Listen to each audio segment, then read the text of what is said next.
उत्तर भारत के एक नगर में एक लड़का रहता था, मोहन। उम्र सिर्फ 16 साल, पर दिल बहुत सीधा और पवित्र। उसके पिता का स्वर्गवास हो चुका था और माँ घर घर जाकर लोगों के कपड़े सिलकर गुजारा करती थी। मोहन पढ़ाई में अच्छा था, लेकिन गरीबी ने उसे स्कूल छोड़ने पर मजबूर कर दिया। अब वह सुबह दूध बांटता और शाम को नदी किनारे बैठकर भजन गाया करता। कई लोग कहते, भजन से क्या मिलेगा मोहन, भाग्य मेहनत से बदलता है, पूजा से नहीं। मोहन मुस्कुरा देता और बस यही कहता, जिसके हाथ में भाग्य है उसी के लिए तो मैं गाता हूँ। एक दिन शाम को तेज बारिश होने लगी। मोहन दूध बांटकर लौट रहा था।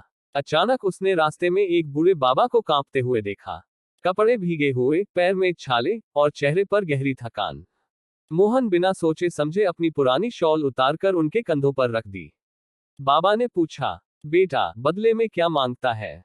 मोहन मुस्कुराया, कुछ नहीं बाबा, बस मुझे इतना आशीर्वाद दीजिए कि मेरी माँ हमेशा खुश रहे। बाबा ने उसकी आंखों में देखा।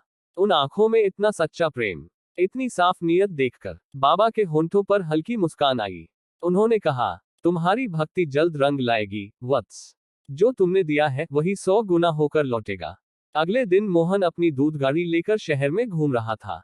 उसी समय एक बड़ा ट्रक उसके रास्ते में अचानक मोड़ लेता है और मोहन का गिलासों से भरा टोकरा टूटकर बिखर जाता है।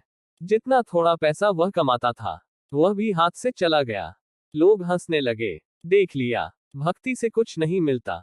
मोहन की आंखें नम थीं, लेकिन उसने आसमान की तरफ देखा और कहा, हे प्रभु, अगर यह आपकी इच्छा है तो मैं इसे भी स्वीकार करता हूँ।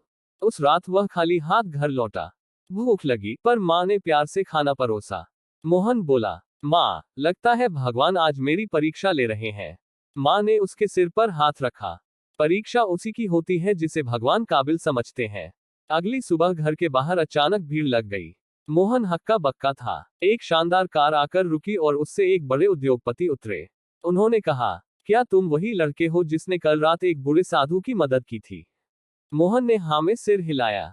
उद्योगपति बोले, वो साधु मेरे गुरु हैं। उन्होंने बताया कि मोहन नाम का एक बालक उन्हें मौत से बचाकर आगे बढ़ गया। गुरुजी ने आदेश दिया है कि मैं तुम्हारी पूरी पढ़ाई का खर्च उठाऊं। तुम्हें हमारी कंपनी में भी नौकरी मिलेगी।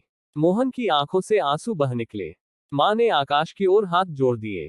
पूरा मोहल्ला देख रहा था। कल तक जिस लड़के का मजाक उड़ाया जा रहा था, आज वही लड़की लोगों की चर्चा का विषय था। उद्योगपति ने एक लिफाफा दिया।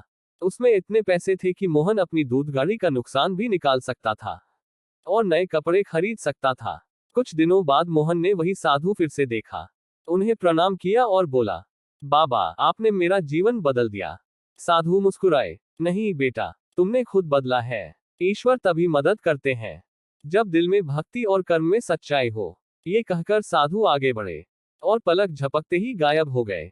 मोहन समझ गया, वो साधु कोई आम मनुष्य नहीं थे, शायद स्वयं नारायण का रूप थे। कहानी का संदेश, जिस दिल में भक्ति हो, जिस मन में सच्चाई हो और जो चेहरे पर मुस्कान रखे, वहीं भगवान के चमत्कार उतरते हैं।